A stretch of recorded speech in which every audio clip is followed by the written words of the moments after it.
Resonance से मैं faculty social science Devesh Gupta आप सभी का यहाँ स्वागत करता हूँ, जो लोग भी मिशन बेस से जुड़े हुए हैं उनका। और अभी हम लोग जो शुरुआत करेंगे वो जीके वाले सेक्शन की करेंगे, जीके वाले पार्ट की करेंगे। जीके में जो सबसे पहले लेंगे हम लोग वो इतिहास वाला विषय लेंगे। तो ये विषय जब हम ले रहे हैं, वैसे तो ये आगामी एसएससी एग्ज़ाम्स के जो प्रिपरेशन है उसके लिए भी महत्वपूर्ण है, लेकिन नेशनल लेवल का कोई भी एग्ज़ाम हो वहाँ पर भी जीके के लिए महत्वपूर्ण रहेगा। तो आप जिस एग्ज़ाम को टारगेट कर रहे हैं, मान लीजिए तो नेशनल लेवल की जीके जहाँ पर भी आती है वहाँ पर ये जीके आपके लिए महत्वपूर्ण रहेगी। तो ये मैं कोशिश करूँगा कि साथ में आपको नोट्स बनाने का टाइम भी मिलता रहे, ताकि आपके नोट्स भी प्रिपेयर हो जाएँ। हमारे पढ़ाने की स्पीड इतनी हो ताकि आप आराम से नोट्स भी लिख पाएँ। तो ये हम कोशिश करेंगे इसके अंदर कि बिल्कुल उस लय और ताल में चलता रहे क्लास, कि आप अपने नोट्स भी यहाँ पर बना पाएँ। अब देखें, सामान्य ज्ञान विषय में जब हम परिचय की बात करेंगे तो सामान्य ज्ञान विषय में जो परिचय आता है उसमें जो पाठ मैं डिस्कस करूंगा आपके साथ, उनमें सामान्य ज्ञान में सबसे पहले हम लोग किससे शुरू कर रहे हैं? हम लोग इंडियन हिस्ट्री से शुरू कर रहे हैं, इंडिया भारत के इतिहास से। तो इसको पढ़ते समय देखें, ये ध्यान रखें कि इतिहास बहुत डेप्थ वाला विषय है। वैसे तो इतिहास की बात करेंगे तो इतिहास में अपने आप में इतना लंबे बड़े बड़े चैप्टर्स हैं कि उनको एक क्लास में समायोजित करना भी बड़ा मुश्किल सा हो जाता है। लेकिन फिर भी यहाँ पर देखिए, इतिहास को जब पढ़ रहे हैं तो इतिहास हम एक ऑप्शनल पेपर के रूप में नहीं पढ़ रहे, बल्कि हम उसे जीके के रूप में पढ़ रहे हैं। तो जितना ज़रूरी है, जितना रिक्वायर्ड है, हम उतना ही यहाँ पर डिस्कस करेंगे, ताकि वो एग्जाम ओरिएंटेड रिजल्ट देने में आपके लिए महत्वपूर्ण रहेगा। तो देखिए, जो सामान्य ज्ञान विषय उसमें इतिहास है, इसके अलावा यहाँ पर हम भूगोल की बात करते हैं तो भूगोल विषय भी है। भूगोल विषय को यहाँ पर डिस्कस करेंगे हम लोग, जो इंपॉर्टेंट चैप्टर होंगे वो डिस्कस करेंगे। फिर ऐसे ही जीव विज्ञान विषय महत्वपूर्ण बन जाता है, जीव विज्ञान के बारे में भी डिस्कशंस करेंगे। तो जहाँ जिस जगह पर ज़रूरत होगी जिस सब्जेक्ट की, वहाँ पर उसके डिस्कशन होंगे। एक से ज़्यादा एक्सपर्ट आपको डिस्कशन करेंगे। अभी जब हम जिस इतिहास की बात कर रहे हैं तो देखें, जिस इतिहास की हम लोग बात कर रहे हैं वहाँ पर इतिहास के देखा जाए तो सामान्य परिचय की मैं बात कर रहा हूँ इतिहास में। तो सामान्य परिचय में यहाँ पर देखें, सामान्य परिचय में हम भारतीय इतिहास को 3 पार्ट में बांटते हैं: एंशिएंट इंडियन हिस्ट्री, मध्यकालीन मेडिवल इंडियन हिस्ट्री, मध्यकालीन इतिहास, और मॉडर्न इंडियन हिस्ट्री या आधुनिक इतिहास। तो स्वाभाविक सी बात है, यहाँ पर देखिए इतिहास के 3 भाग हमने कर दिए हैं। इतिहास के 3 भागों में हम जो जो महत्वपूर्ण होगा वहाँ पर उनको डिस्कस करते हैं। तो सामान्य से परिचय की जब हम बात कर रहे हैं कि आखिर जो सामान्य ज्ञान है उसमें इतिहास विषय में से हम जो जो डिस्कस करेंगे या जो महत्वपूर्ण होता है उसका एक जनरल इंट्रोडक्शन आपके सामने में यहाँ डिस्कस कर रहा हूँ। तो देखिए, प्राचीन इतिहास की बात की जाए तो यहाँ पर प्राचीन इतिहास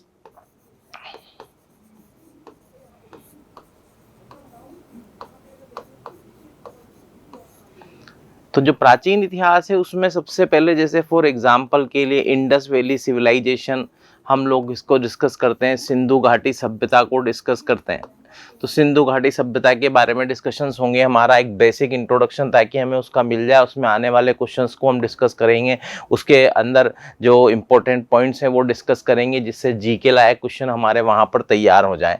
सिंधु घाटी सभ्यता के अलावा जो महत्वपूर्ण चैप्टर आ जाता है, इसी के अंदर वैदिक सभ्यता आ जाता है या वैदिक युग आ जाता है, वैदिक एरा आ जाता है। तो जब हम बात कर रहे हैं यहाँ पर, ये तो हम लोगों ने लिखा था, ये इंडस वैली सिविलाइजेशन है, ये इंडस वैली का सिविलाइजेशन है।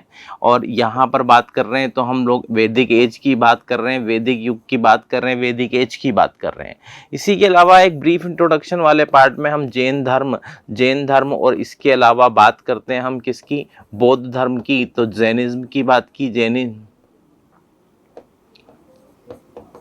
जैनिज्म की बात की और बुद्धिज्म की बात की, तो बौद्धिज्म की बात की। तो यहाँ पर जैन धर्म और बौद्ध धर्म के बारे में। इसी तरह से एक जो वंश महत्वपूर्ण है वो आपका ब्रीफ इंट्रोडक्शन हम जब लेंगे, वो मौर्य वंश है। मौर्य वंश यानी मौर्य डायनेस्टी।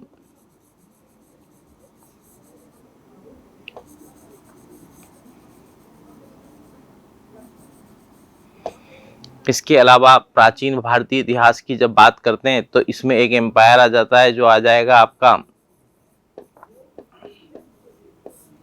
कुषाण वंश। कुषाण डायनेस्टी। इसके अलावा हम बात करते हैं यहाँ पर गुप्त वंश की, गुप्त डायनेस्टी। और इसके अलावा फिर जो हम पढ़ते हैं वर्धन वंश,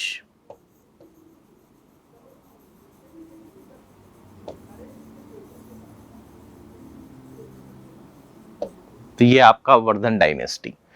तो हमारा जो प्राचीन भारत का इतिहास है उसका एक मैंने ब्रीफ परिचय आपको दे दिया है, ब्रीफ इंट्रोडक्शन मैंने आपको दिया है कि इस वाले प्राचीन भारत के इतिहास में किस तरह के टॉपिक्स रहते हैं, किस कौन कौन से इंपॉर्टेंट चैप्टर्स हैं जो महत्वपूर्ण होते हैं आपके लिए भारतीय इतिहास में। तो आप लोग जब नोट करना चाहें तो नोट कर सकते हैं। सबसे पहले सिंधु घाटी सभ्यता है, वैदिक युग का परिचय है, जैन धर्म, बौद्ध धर्म है, मौर्य वंश है, कुषाण वंश है, गुप्त वंश है, वर्धन वंश है। तो इनका ब्रीफ में इंट्रोडक्शन पढ़ते हैं। ये बहुत डेप्थ में हमें नहीं पढ़ने हैं क्योंकि हम इतिहास नहीं, इतिहास को हम पढ़ रहे हैं जीके के रेफरेंस में। तो जीके में जितना रिक्वायर्ड है लगभग हम उतना ही इसको डिस्कशंस करेंगे। अब जैसे सामान्य ज्ञान विषय है तो उसमें जो सन के आधार पर आधारित जानकारी है, तो टाइम की जो कैलकुलेशन है, एज डिटर्मिनेशन है, उस पर जब हम बात करते हैं तो उसकी जानकारी होना हमारे लिए ज़रूरी है क्योंकि हर जगह लिखा आएगा कि ये घटना इस सन में हुई, यहाँ से यहाँ तक हुआ, युद्ध लड़ा गया, इस सन में ये महत्वपूर्ण युद्ध हुआ। तो आखिर ये टाइम पीरियड की जो कैलकुलेशन है, कुछ जगह लिखा होता है ईसवी, कुछ जगह लिखा हुआ होता है ईसा पूर्व। तो ये आखिर ईसवी और ईसा पूर्व का डिफरेंस क्या है, अगर ये समझ लें तो हमारे लिए बहुत आसान हो जाएगा इतिहास के चैप्टर्स को समझना। तो देखें यहाँ पर हम जब बात कर रहे हैं तो यहाँ ये ज़रूरी है कि इतिहास के जो चैप्टर्स हम लोग पढ़ रहे हैं उसमें सन या समय की गणना को एक बार समझ लिया जाए तो वो किसी भी विषय के विद्यार्थियों उनके लिए समझना आसान हो जाता है, विषय को समझना आसान हो जाता है कि आखिर इनका अर्थ क्या है, ईसवी क्या है, ईसा पूर्व क्या होता है। दोनों का डिफरेंस हम यहाँ पर डिस्कस कर रहे हैं ताकि आगे भी हमें चैप्टर में जहां जरूरत पड़ेगी वहां पर ये हमारे लिए महत्वपूर्ण आधार बनेगा।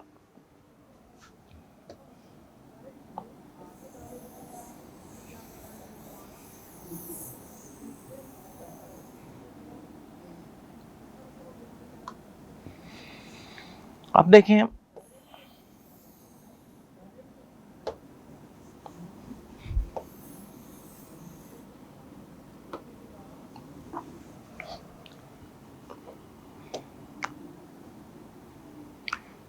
समय की गणना जब हम लोग कर रहे हैं ईसी पूर्व और ईसवी के आधार पर, तो देखिए एक आइडियल बर्थ ऑफ ईसा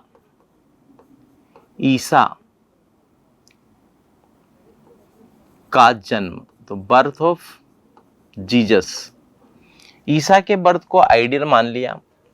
और ये मानिए उनके जन्म से लेकर आज तक की बात करें तो ईसा के जन्म को जब हमने आइडियल मान लिया तो उनके जन्म से लेकर के आज तक जीसस की जो समय निकल चुका है, सन 2023 चल रहा है, तो सन 2023 की बात करें तो सन 2023 हम आगे आ चुके हैं, यानी कि समय उनके जन्म से हम कितने साल आगे आ चुके हैं, 2023 आगे आ चुके हैं। इसी को इतिहास की गणना में क्या कहा जाता है, ईसवी। तो ईसवी किसकी घटनाएं हैं, वो समय की बात की जा रही है, उस समय की बात की जा रही है ईसवी, जो ईसा के जन्म के बाद का समय, ईसा के जन्म के बाद की घटनाएं, उन्हें 2023 तक की घटनाएं हैं तो यहाँ पर ईसवी के माध्यम से काउंट की जाती है।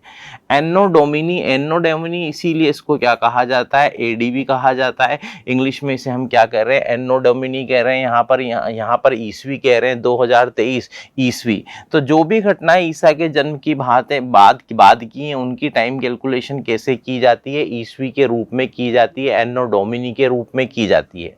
तो देखेंगे अब यहीं पर अगर ईसा के जन्म से पहले की घटनाएं, इससे पूर्व की घटनाएं हैं, फॉर एग्जाम्पल के लिए जब ईसा के जन्म से पहले की घटनाएं, जैसे जब 2500 साल बचे थे तो 2500 साल से लेकर के 1500 साल पहले तक ये जो है बिफोर क्राइस्ट यानी कि क्या कहलाएंगे, यानी ये ईसा पूर्व कहलाएंगे। तो यहाँ पर जो ये सन कम हो रहे हैं, आपको कम होते हुए दिखते हैं, 2500 से 1500। तो ऐसा नहीं है कि समय पीछे चल रहा है, समय पीछे नहीं चल रहा है, समय तो अपनी गति से उसी तरह चला हुआ, कैलकुलेशन वही रहेगी ईसा के जन्म की तरफ। लेकिन ईसा के जन्म होने में अभी कितना समय था, जब 2500 साल बचे थे, और जब 1500 साल बचे, इस समय तक यहाँ भारत के अंदर, उसके आसपास, सिंधु घाटी के आसपास इंडस वैली सिविलाइजेशन अपने अपने डेवलपमेंट पर थी या अपने पीक पर थी। तो ये उसका टाइम पीरियड माना जाता है। तो देखें यहाँ पर सिंधु घाटी सभ्यता का टाइम, पहला क्वेश्चन जो इंडस वैली सिविलाइजेशन में, वो यहाँ पर दिखाई देता है कि इंडस वैली सिविलाइजेशन का समय क्या था, 2500 से 1500 ईसा पूर्व था। कार्बन डेटिंग को लेकर अगर आपके मन में कोई प्रश्न उठ रहे हैं तो उसका भी स्पष्टीकरण अभी हम लोग करेंगे, उसका स्पष्टीकरण करेंगे कि भी कार्बन डेटिंग के अनुसार इसका समय का आधार क्या है, ईसा यहाँ पर सिंधु घाटी की सभ्यता का समय क्या है, वो भी हम लोग डिस्कस करेंगे। तो देखेंगे 2500 से लेकर 1500 ईसा पूर्व इसका समय रहा है सिंधु घाटी सभ्यता का। और इसी तरह अगर हम बात करें ये ईसा के जन्म के पहले की घटना है, तो इसको क्या लिखा जाता है, इसको ईसा पूर्व लिखा जाता है। तो इसी आधार पर अगर हम लोग बात कर रहे हैं, यहाँ पर 57 ईसा पूर्व लिख दिया है मैंने, यहाँ पर लिखा है 57 ईसा पूर्व लिखा है। 57 ईसा पूर्व का मतलब है 57 बीसी की बात कर रहे हैं। तो 57 साल पहले की बात कर रहे हैं। यहाँ पर एक संवत शुरू किया गया, एक कैलेंडर शुरू किया गया, जिसे कहा जाता है विक्रम संवत कहा जाता है, विक्रम कैलेंडर कहा जाता है। तो विक्रम कैलेंडर की बात की जाए तो 57 ईसा पूर्व प्रारंभ हुआ था, इसलिए विक्रम कैलेंडर का समय क्या हुआ, ईसा के जन्म में जब 57 साल बचे थे तो एक कैलेंडर प्रारंभ हुआ जिसका नाम है विक्रम कैलेंडर या विक्रम संवत कहा जाता है। तो विक्रम संवत का समय क्या हो गया, 57 साल ईसा पूर्व। तो ईसा से पूर्व के लिए बीसी हमने प्रयोग किया है, बिफोर क्राइस्ट प्रयोग किया है हमने यहाँ पर। अब देखेंगे यहाँ पर एक घटना और हुई, यहाँ पर जब सन 78 ईस्वी आ चुका था, जब ईसा के जन्म को लेकर के 78 साल निकल चुके थे, 78 ईयर निकल चुके थे, तो एनो डोमिनी इसे क्या लिखते हैं, एडी लिखते हैं। एनो डोमिनी की जब बात की जाती है 78 ईस्वी की बात की जा रही है। यहाँ पर एक संवत की शुरुआत की गई जिसे क्या कहा जाता है, इस संवत को स्टूडेंट्स कहा जाता है शक संवत। जबकि यहाँ वास्तव में ये जो संवत शुरू किया गया था, जिसके द्वारा प्रारंभ किया गया, जिस शासक द्वारा प्रारंभ किया गया, तो वो जो शासक था वो स्वयं तो किस वंश का शासक था, वो कुषाण वंश का शासक था। कुषाण वंश का जो शासक था वो कौन था, वो कनिष्क था। कनिष्क के द्वारा इसकी शुरुआत की गई थी। तो कुषाण वंश के शासक कनिष्क के द्वारा शक संवत की शुरुआत की गई थी। तो इसे शक संवत क्यों कहा जाता है, क्योंकि लंबे समय तक शक शासकों के द्वारा ये प्रयोग किया गया। तो सुने, ये बहुत अच्छा इंपॉर्टेंट क्वेश्चन है कि ये जो शक संवत है, शक संवत शकों द्वारा लंबे समय तक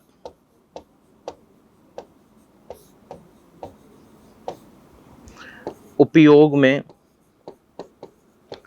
या प्रयोग में लेने के कारण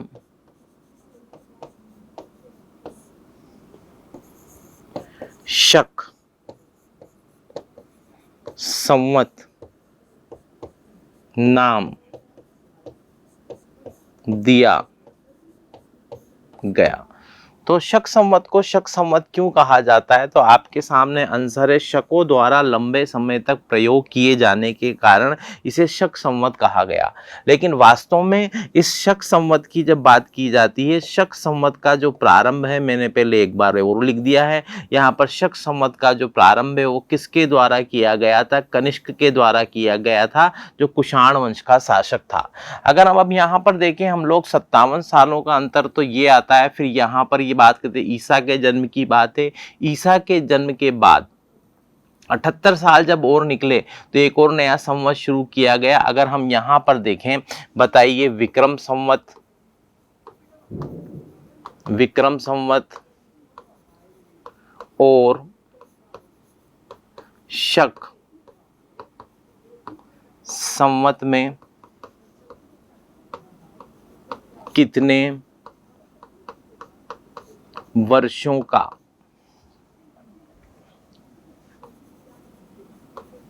अंतर है, तो वो कितने सारे वर्षों का अंतर है, 135 ईयर। वाई इज इट, देखिए 57 साल तो ये हो गए, ये रेफरेंस जो आ रहा है, और 78 ईयर्स ये हो गए। तो यहाँ पर जब हम लोग बात कर रहे हैं 57 प्लस 78, तो यहाँ पर जब बात कर रहे हैं तो वो अंतर कितना आ रहा है 135। तो यहाँ पर ये बात करेंगे तो 135 ईयर का अंतर सामने दिखाई दे रहा है 57 और 58 सालों का। तो यहाँ पर ये पूछा जाता है एग्जाम में, पूछा जाए विक्रम संवत और शक संवत में बताइए कितने वर्षों का अंतर है, तो बताइए कितने वर्षों का अंतर है, 135 वर्षों का अंतर है। अब देखिए यहीं पर रिलेटेड क्वेश्चंस की बात कर रहे हैं हम, इंडस वैली को अभी डिस्कस करेंगे, इसी के साथ डिस्कस करेंगे। तो यहाँ पर कुछ इंपॉर्टेंट फैक्ट के अंदर, और यहाँ पर हम लोग आगे की तरफ बढ़ रहे हैं।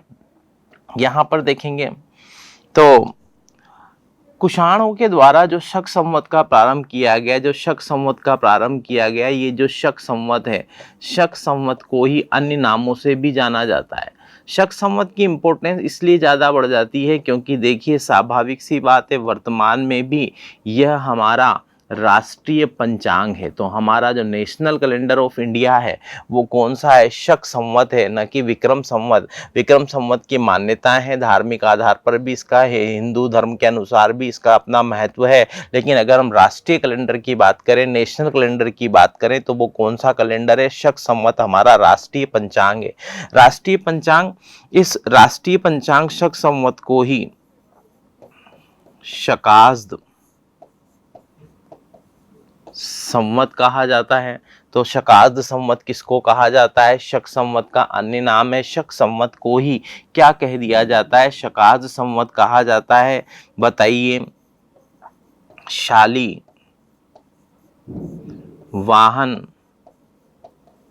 संवत किसे कहा जाता है, शालीवाहन संवत भी किसे कहा जाता है, शक संवत को। तो यहाँ स्टूडेंट एक बात को बिल्कुल ध्यान रखेंगे आप लोग की, जो शक संवत है, शक संवत ही नहीं, शक संवत के अलावा ग्रिगोरियन कैलेंडर या ग्रिगोरियन संवत जो जनवरी फरवरी हम लोग प्रयोग करते हैं, ये भी हमारा क्या है, राष्ट्रीय पंचांग है। तो राष्ट्रीय पंचांग की बात की जाए, नेशनल कैलेंडर जो मान्यता प्राप्त है संविधान के द्वारा, वो आपके दो हैं, और वो कौन से हैं, शक संवत के साथ साथ ग्रिगोरियन कैलेंडर को भारत में राष्ट्रीय पंचांग की मान्यता दी गई है। बताइए किस संवत को शकाब्द संवत कहा जाता है, शकाब्द संवत शक संवत को कहा जाता है। बताइए किस संवत को शालीवाहन संवत कहा जाता है, शक संवत को कहा जाता है। शक संवत का प्रारंभ किसके द्वारा किया गया था, वो कुषाण वंश के शासक कनिष्क के द्वारा शक संवत का प्रारंभ किया गया था। और बताइए जब शक संवत की बात कर रहे हैं तो इसका प्रारंभ कब हुआ था, 78 ईस्वी में सिंहासन पर बैठते समय किया गया था। तो 78 एडी में शक संवत का प्रारंभ हुआ। तो कुषाणों के द्वारा प्रारंभ किया गया ये संवत है जिसे हम क्या कहते हैं, शक संवत कहते हैं। तो देखो अगर हम यहाँ पर डिस्कशन करें तो मोर देन वन फैक्ट, अभी तो हमने केवल सन के ऊपर बात की है, तो मोर देन वन फैक्ट आपके क्लियर हो गए। मैं थोड़ा साइड में हो जाता हूँ ताकि आप आराम से इसको नोट कर सके। पॉज कर लीजिए वीडियो, पॉज करने के बाद आप चाहें तो इसको नोट कर सकते हैं, एक एक पॉइंट आपको स्पष्ट यहाँ पर लिखा हुआ दिखाई देगा।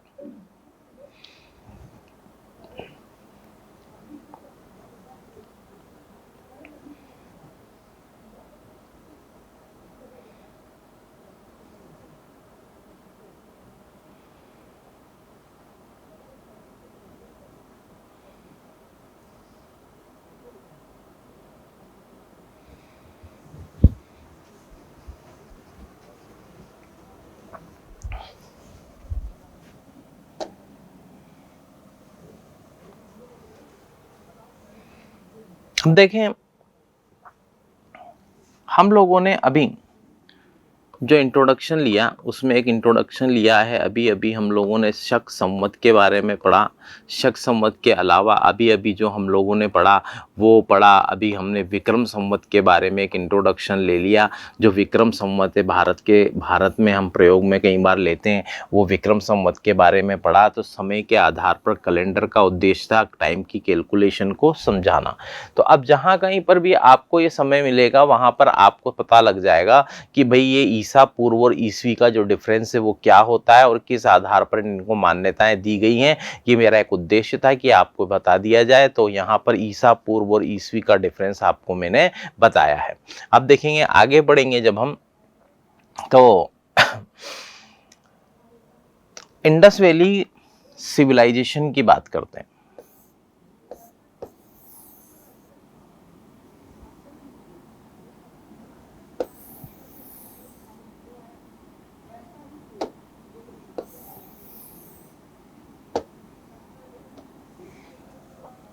देखिए, जिस चैप्टर की बात है, सिंधु घाटी सभ्यता। सिंधु घाटी सभ्यता का एक अन्य नाम और आप पढ़ते हैं, और इसे आप लोग कहते हैं हड़प्पा सभ्यता। इसे ही आप क्या कहते हैं? हड़प्पा सभ्यता। तो एक सिविलाइजेशन के दो जो प्रसिद्ध नाम हैं, या जो रिकॉग्नाइज नेम भी कह सकते हैं हम इनको, इसे ही सिंधु घाटी सभ्यता भी कह रहे हैं और इसे ही हड़प्पा सभ्यता भी कह रहे हैं। तो एक ही सभ्यता के दो दो नाम किस तरह से हैं, किस आधार पर हैं? तो देखिए, जो पहला नाम है सिंधु घाटी सभ्यता, नाम दिया गया सिंधु। सिंधु एक नदी का नाम है, सिंधु नदी और उसकी सहायक नदियों के किनारे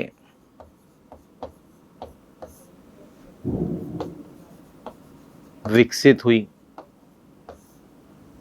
तो देखें यहां पर क्या है कि जो सिंधु घाटी सभ्यता है, सिंधु नदी और उसकी जो सहायक नदियां थी, उनकी जो ट्रिब्यूटरी रिवर थी, उसके किनारे यहाँ पर डेवलप हुई, इसीलिए इसको सिंधु घाटी सभ्यता कहा जाता है।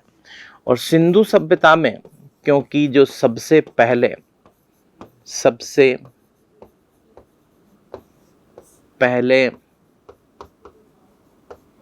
खोजा गया स्थल था, वो कौन सा था? हड़प्पा। तो सबसे पहले जिस स्थल की खोज की गई, सबसे पहले खोजा गया जो स्थल था, स्थल को हम लिखेंगे पुरातात्विक स्थल। आर्कियोलॉजिकल जो साइट थी वो कौन सी थी? हड़प्पा। इसीलिए हड़प्पा होने के कारण इस सभ्यता को एक नाम और दिया गया, और इसीलिए इस सभ्यता को क्या कहा जाता है? इसी सभ्यता को इसीलिए कह देते हैं हम लोग क्या? हड़प्पा सभ्यता, हड़प्पा सिविलाइजेशन।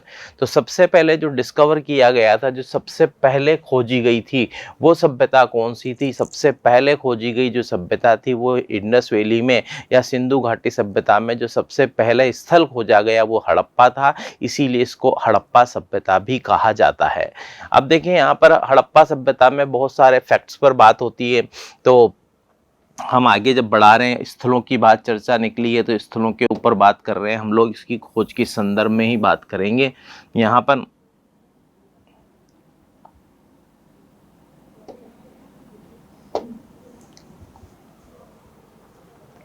तो देखें, हम लोग सामान्य ज्ञान विषय पढ़ रहे हैं। सामान्य ज्ञान में हम लोगों ने जो विषय को लिया है वो लिया है सिंधु घाटी सभ्यता। तो सिंधु घाटी की जो सभ्यता है उसमें एक सामने हम लोग डिस्कशन जो कर रहे हैं, ये तीनों ही आर्कियोलॉजिकल साइट बार बार पूछी जाती है, इंपॉर्टेंट है, जीके के लिए महत्वपूर्ण है। और तो मैंने मेन जो इतने सारे स्थल हैं उनको याद रख पाना भी काफ़ी कठिन हो जाता है। तो यहाँ पर जो ज़्यादा संभावनाएं जिनकी बनती है, जिन पर पूछे जाते हैं क्वेश्चंस, उनमें उन तीन आर्कियोलॉजिकल साइट मोस्ट इम्पोर्टेंट को लिया है जो आपके लिए क्वेश्चन का आधार बनेंगी। तो जैसे फॉर एग्जांपल के लिए यहाँ पर हम लोग जो बात कर रहे हैं, एक आर्कियोलॉजिकल साइट का नाम क्या है? एक आर्कियोलॉजिकल साइट का नाम है हड़प्पा। तो हड़प्पा के बारे में बात की जाए तो इसकी जो खोज की गई थी वो रखालदास बनर्जी के द्वारा की गई, तो सॉरी दयाराम साहनी के द्वारा की गई। तो इसके जो खोजकर्ता थे दयाराम साहनी के द्वारा इसकी खोज की गई, लेकिन दयाराम साहनी के साथ जो थे वो थे माधो स्वरूप वत्स। तो जो माधो स्वरूप की बात की जाती है वो वास्तव में तो इनके स्टूडेंट थे, इनके स्कॉलर थे, शिष्य थे। तो यहाँ पर माधो स्वरूप पत्र और दयाराम साहनी के द्वारा जो खोज की गई, ये खोज की गई आपके द्वारा 1920 और 21 में जो खोज की गई, वो जिस स्थल की खोज थी वो कौन सी खोज थी? हड़प्पा खोज थी। अब देखो यहाँ पर एक प्रश्न उठता है कि दयाराम साहनी से पहले क्या कुछ और भी प्रयास हुए जब इसको खोजा गया हो, यहाँ पर किसी के प्रयास किए गए हों। तो यहाँ पर दयाराम साहनी से पहले की बात की जाए तो देखो जो नाम आते हैं स्टूडेंट दयाराम साहनी से पहले, यहाँ पर जो है मेसन महोदय, बर्सन महोदय, कनिंघम, ये ऐसे इतिहासकार हैं या ऐसे विशेषज्ञ हैं। मेसन, बर्सन, कनिंघम ने भी हड़प्पा के खंडहर, हड़प्पा के नामक जो जगह है, हड़प्पा नामक जगह का, हड़प्पा का निरीक्षण किया। हड़प्पा का निरीक्षण करने के बाद इन्हें प्रमाणित करना था कि यहाँ पर कोई सभ्यता है। इनको वहाँ पर प्रमाण मिले तो सही, लेकिन ये प्रमाणित नहीं कर पाए कि यहाँ पर पूरी एक सभ्यता दबी हुई है। इतिहासकार तो ये तक कहते हैं कि जितना बड़ा हड़प्पा शहर मिला है उससे कई बड़ा भाग उसका आज भी नए बसे हुए शहरों के नीचे दब चुका है। तो कुल मिलाकर हड़प्पा की बात की जाए तो वो वैसे ही अपने आप में विशालता में बहुत बड़े स्थल के रूप में जाना जाता है। हड़प्पा, मोहनजोदड़ो विशाल नगर हैं, बड़े नगर हैं सिंधु घाटी सभ्यता के। तो मेसन, बर्सन, कनिंघम ये नाम क्यों लिखाए हैं? ये नाम प्रश्नों के दृष्टिकोण से तो बहुत महत्वपूर्ण नहीं है, लेकिन कहीं न कहीं एक तथ्यात्मक जानकारी जरूर है कि क्या दयाराम साहनी से पहले भी प्रयास किए गए? बिल्कुल। मेसन,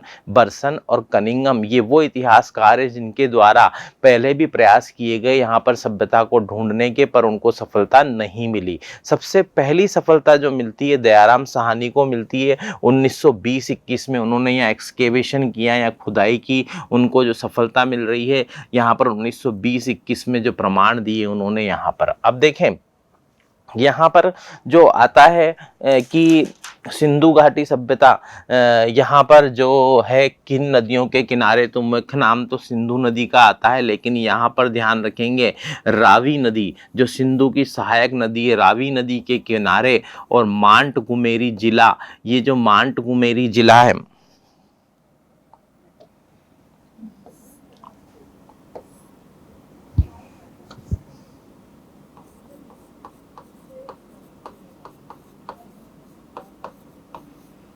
मांटकुमेरी जिला रावी नदी के किनारे जो कहाँ पर है? वर्तमान में पाकिस्तान में है। तो वर्तमान में ये पाकिस्तान की जगह जहाँ पर ये हड़प्पा सिचुएटेड है। तो हड़प्पा नामक आर्कियोलॉजिकल साइट वर्तमान में किस देश में स्थित है? तो स्टूडेंट ये मांटकुमेरी जिला, और इसके अलावा बात करें तो रावी नदी और पाकिस्तान में स्थित है। तो यहाँ पर सिंधु नदी से आप कंफ्यूज ना हो, यहाँ पर रावी उसी की सहायक नदी है, लेकिन रावी नदी के किनारे है। तो आपको जब भी पूछा जाए हड़प्पा किस नदी के किनारे स्थित है, तो आपको वहां सिंधु नहीं लगाना है, वहां पर क्या लगाना है? रावी नदी के किनारे स्थित है। तो हड़प्पा जो जगह मिली है वो किस नदी के किनारे, ये इसमें इंपॉर्टेंट फैक्ट है। सिंधु नदी से आपको यहाँ पर कंफ्यूज नहीं होना है। ये रावी नदी के किनारे है जो वास्तव में तो सिंधु की ही सहायक नदी है।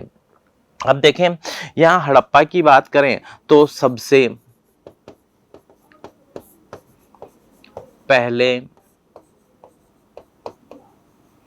खोजा गया स्थल, तो सबसे पहले खोजा गया स्थल अगर पुरातात्विक साइट है तो वो कौन सी है? हड़प्पा है। इसके बाद बात कर रहे हैं हम लोग तो जो आर्कियोलॉजिकल साइट है वो है मोहनजोदड़ो। तो मोहनजोदड़ो की जब बात करते हैं तो ये जो आर्कियोलॉजिकल साइट है ये किसके द्वारा खोजी गई है? रखाल दास बनर्जी के द्वारा खोजी गई। तो रखाल दास बनर्जी के द्वारा जो आर्कियोलॉजिकल साइट खोजी गई वो मोहनजोदड़ो है। मोहनजोदड़ो की बात की जाए तो मोहनजोदड़ो सिंधी भाषा का शब्द है।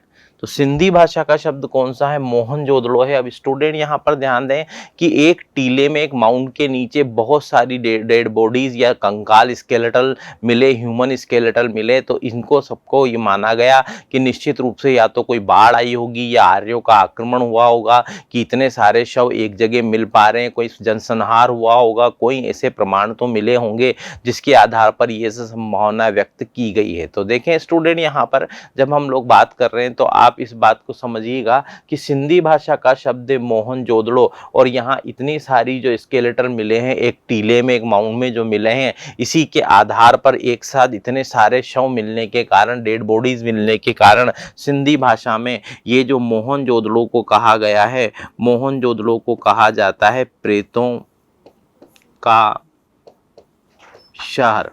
तो प्रेतों का शहर किसे कहा गया है? मोहनजोदड़ो को कहा गया है। ये प्रेतों का शहर मोहनजोदड़ो को कहा गया है, जो किस भाषा का शब्द है? सिंधी भाषा का शब्द है। और इसकी खोज करने वाले व्यक्ति कौन थे? रखालदास बनर्जी। 1922 में रखालदास बनर्जी के द्वारा इस स्थल की खोज की गई। तो रखालदास बनर्जी के द्वारा इस स्थल की खोज की गई, 1922 में की गई। अब देखिए ये जगह कहाँ पर है? यह जगह है लरकाना में। जगह या जहाँ पर है वहाँ कौन सी रिवर है? सिंधु। और सिंधु नदी के निकट लरकाना जो है वो कहाँ का स्थल है? पाकिस्तान का। तो अगर हम लोग बात करें कि मोहनजोदड़ो का बताइए किस भाषा का शब्द है? सिंधी भाषा का शब्द है। बताइए मोहनजोदड़ो का अर्थ क्या होता है? प्रेतों का शहर या प्रेतों का टीला होता है। बताइए मोहनजोदड़ो की खोज किसके द्वारा कब की गई? 1922 में रखालदास बनर्जी द्वारा की गई। बताइए मोहनजोदड़ो किस नदी के किनारे स्थित है? सिंधु नदी के किनारे स्थित है। जो जगह कहाँ पर है? लरकाना में है, पाकिस्तान में है। तो लरकाना पाकिस्तान में ये जगह स्थित है, सिंधु नदी के किनारे। ये साइट आर्कियोलॉजिकल साइट स्थित है, जो आपको अभी मैंने यहाँ पर बताई। अब देखें थर्ड इंपॉर्टेंट आर्कियोलॉजिकल साइट की जब हम लोग बात कर रहे हैं, इसी को कहा जाता है कालीबंगा। कालीबंगा की जब बात की जाए तो कालीबंगा का जो शाब्दिक अर्थ है वो क्या होता है? कालीबंगा का शाब्दिक अर्थ होता है काली चूड़ियाँ। तो यहाँ पर जो खुदाई में जो काली चूड़ियाँ मिली हैं, वो काली चूड़ियों की वजह से कालीबंगा, बंगन, मंगन का अर्थ क्या होता है? वो है चूड़ियों से अर्थ है कालीबंगा, यानी काली चूड़ियाँ इसका शाब्दिक अर्थ है। अब यहाँ पर बात की जाए तो अमला नंद घोष के द्वारा 1952 में इसकी खोज की गई। तो यहाँ पर खोज के द्वारा अमलानंद घोष के द्वारा इसकी खोज 1952 में की गई। लेकिन 1961 से लेकर 69 तक की जब बात कर रहे हैं, दो व्यक्तियों के नाम आते हैं, सर बी लाल, और एक का नाम आता है बी के थापर। तो जो बी लाल और बी के थापर के द्वारा यहाँ पर उत्खनन कार्य किया गया 1961 से लेकर 69 तक। यहाँ पर खोज की गई कालीबंगा वर्तमान में किस जगह पर स्थित है? वर्तमान में ये घग्गर के निकट स्थित है। घग्गर के निकट जो जिले का नाम है वो क्या है? हनुमानगढ़ है। हनुमानगढ़ कहाँ पर है? हमारे अपने राजस्थान में है। तो यहाँ पर अगर हम बात कर रहे हैं राजस्थान के हनुमानगढ़ में घग्गर नदी के किनारे, ये वही घग्गर नदी है जो वर्तमान में अवशेष मानी जाती है। जो अवशेष मानी जाती है, किस नदी का अवशेष मानी जाती है? किस नदी का? सरस्वती नदी का। वैदिक नदी सरस्वती का अवशेष माना जाता है। तो स्टूडेंट यहाँ पर एक अच्छे प्रश्नों में है, यहाँ पर तो सुनेंगे स्टूडेंट्स,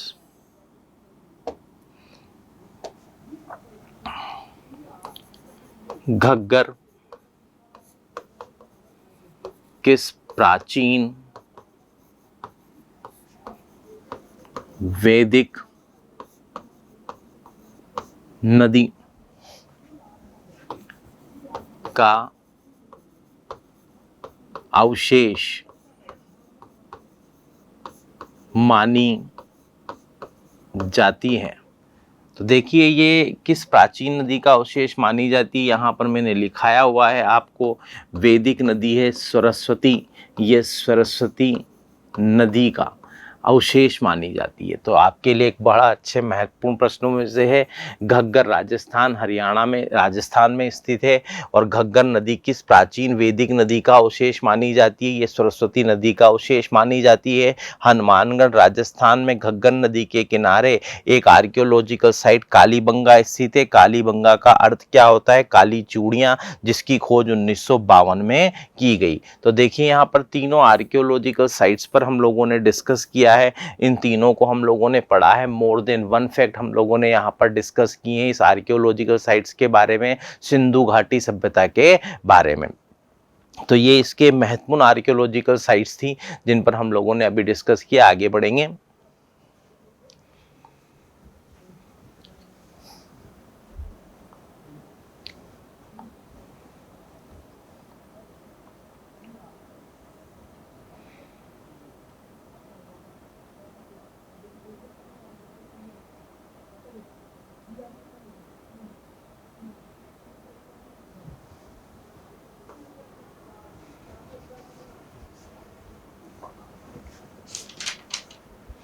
अब देखें, हम जब सिंधु घाटी सभ्यता को पढ़ रहे हैं तो सिंधु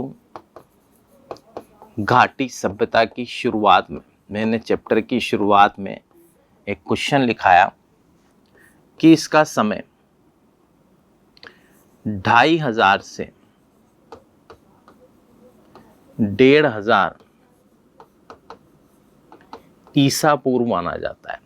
ईसा के जन्म से 2500 से लेकर के 1500 ईसा पूर्व इसका समय माना गया है। लेकिन सिंधु घाटी सभ्यता का काल कार्बन डेटिंग के आधार पर, तो सिंधु घाटी सभ्यता का काल कार्बन डेटिंग के आधार पर बात की जाए तो 2350 से 1750 ईसा पूर्व माना जाता है।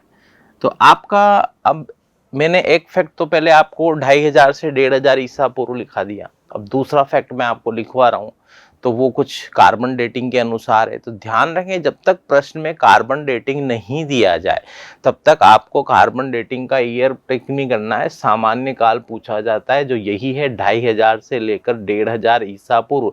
लेकिन प्रश्न में दे दिया है कार्बन डेटिंग के अनुसार काल क्या था, तो 2350 से 1750 ईसा पूर्व इसका काल या इसका टाइम पीरियड मिलता है। अब देखिए, यहां पर सिंधु घाटी सभ्यता में ये 2500 से लेकर 1500 साल की जब बात कर रहे हैं, सिंधु घाटी सभ्यता का डेवलपमेंट हुआ, लेकिन इससे भी पूर्व के कुछ अवशेष हमारे को मिलते हैं, प्रमाण मिलते हैं 2500 से पहले के भी। और आश्चर्य का विषय है, एक जगह तो 9000 बीसी, 9000 बीसी को क्या कहेंगे, 9000 ईसा पूर्व के प्रमाण भी मिलते हैं जी। वहाँ पर कुछ लोग बसे होंगे, बसावट के अवशेष मिले हैं। और इस जगह को क्या कहा जाता है, इसी जगह को स्टूडेंट्स कहा जाता है मेहरगढ़। तो जो स्टूडेंट पढ़ रहे हैं, लगातार सुन रहे हैं, इस मेहरगढ़ की अपने आप में एक इंपॉर्टेंस है। इस पर क्वेश्चंस के फ्रेम भी बनते हैं मेहरगढ़ के ऊपर। तो मेहरगढ़ के अंदर जो अवशेष मिले हैं हमें, वो आपके 9000 बीसी के मिले हैं। तो ये तो 2500 से लेकर 1500 के प्रमाण मिलते हैं। लेकिन कुछ जगह जो आर्कियोलॉजिकल साइट पर इससे भी पहले के प्रमाण मिले हैं तो वो मेहरगढ़ में हैं। इसीलिए मेहरगढ़ वर्तमान में कहाँ पर स्थित है, पाकिस्तान में स्थित है। मेहरगढ़ की बात की जाए तो बताइए, विश्व का प्राचीनतम नगर कौन सा है। तो विश्व का, वर्ल्ड का सबसे ओल्डेस्ट सिटी जो है, विश्व का सबसे जो प्राचीनतम नगर है वो कौन सा है, वो मेहरगढ़ है। तो विश्व का सबसे प्राचीनतम नगर कौन सा है, मेहरगढ़ है, जो 9000 बीसी का है। 9000 बीसी विश्व का सबसे प्राचीनतम नगर होने का गौरव रखता है मेहरगढ़ में। यहाँ पर 9000 बीसी के प्रमाण भी मिलते हैं। अब देखिए, यहाँ पर हमने काल निर्धारण की बात की, 9000 बीसी के प्रमाण यहाँ पर मिल रहे हैं। तो देखें, विश्व का सबसे प्राचीनतम नगर कौन सा है, एक आपके लिए इंपॉर्टेंट अप्रोच वाला क्वेश्चन बन गया है। इंपॉर्टेंट अप्रोच, विश्व का प्राचीनतम नगर कौन सा है, तो वो विश्व का सबसे प्राचीनतम नगर कौन सा है, वो है आपका मेहरगढ़। तो एक और इंपॉर्टेंट क्वेश्चन आपका यहाँ पर सोल्व हो गया है, जो आपके इसी टॉपिक में से सिंधु घाटी सभ्यता या हड़प्पा सभ्यता में से है।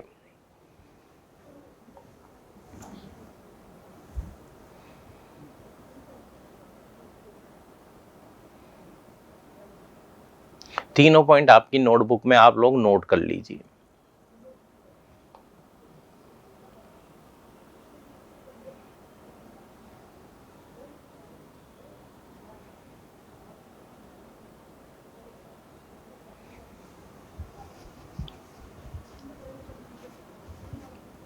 अब देखें, अलग अलग आर्कियोलॉजिकल साइट्स हमें खुदाई में प्राप्त हुई। फॉर एग्जाम्पल की बात करें तो राजस्थान में एक आर्कियोलॉजिकल साइट आपको मिलती है, और वो आर्कियोलॉजिकल साइट कौन सी है? कालीबंगा। पंजाब में एक आर्कियोलॉजिकल साइट मिलती है, वो है रोपड़। इसके अलावा हरियाणा में एक आर्कियोलॉजिकल साइट मिली जिसको लिखते हैं बनवाली।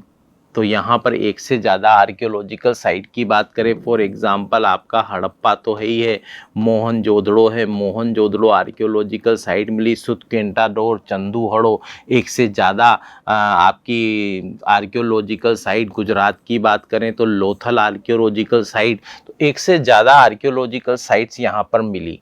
तो हमारे अगर हम लोग इसको एक रफ मैप बनाना चाहें तो इसके लिए कहा जाता है, इसकी जो भी आर्कियोलॉजिकल साइट्स हैं उनके आकार की बात की जाए, सभी का आकार मिलाकर सिंधु घाटी सभ्यता का आकार कैसा है? सिंधु घाटी सभ्यता आकार में कैसी थी स्टूडेंट? सिंधु घाटी सभ्यता आकार में ट्रायंगल शेप थी, त्रिभुजाकार मानी जाती है। तो इसका जो एक्सपांशन था, स्ट्रक्चर था, या जितनी भी आर्कियोलॉजिकल साइट है, तो आर्कियोलॉजिकल साइट्स को मिलाया जाए तो एक रफ डायग्राम बना दिया जाए तो इसका जो एक्सपांशन था इंडस वैली सिविलाइजेशन का, वो किस स्ट्रक्चर के रूप में था? वो ट्रायंगल शेप था, वो त्रिभुजाकार था, त्रिभुजाकार ये सभ्यता थी। अब देखें यहाँ पर एक डेटा लिख रहा हूं मैं, यहाँ पर 12,99,600 स्क्वायर किलोमीटर। तो 12,99,600 स्क्वायर किलोमीटर को हम ऐसे भी तो लिख सकते हैं, ये वास्तव में क्या है? ये वास्तव में 13 लाख स्क्वायर किलोमीटर है। 13 लाख स्क्वायर किलोमीटर में इसका क्षेत्रफल की बात की जाती है। बताइए सिंधु सभ्यता का, इंडस वैली का, इंडस कल्चर का, या सिंधु सभ्यता या सिंधु घाटी सभ्यता का क्षेत्रफल कितना था? लगभग जो उसका क्षेत्रफल था वो कितना था? 13 लाख स्क्वायर किलोमीटर। तो लगभग इसका जो विस्तार है वो माना जाता है ये 13 लाख स्क्वायर किलोमीटर में विस्तारित थी। 12,99,600 स्क्वायर किलोमीटर लगभग कितना हो जाता है? 13 लाख स्क्वायर किलोमीटर। इतने बड़े क्षेत्र में ये सभ्यता अपने चरम पर विस्तारित थी। तो 2-3 क्वेश्चन मिल गए। कितने बड़े क्षेत्रफल पर थी? 13 लाख स्क्वायर किलोमीटर। इसका आकार किस तरह का था? त्रिभुजाकार था। इसका कार्बन डेटिंग के अनुसार समय का आधार क्या है? 2350 से 1750। सिंधु घाटी सभ्यता की बात करें तो इसका सामान्य काल क्या है? 2500 से लेकर 1500 ईसा पूर्व है। तो हम इसी विषय को आगे बढ़ाएंगे।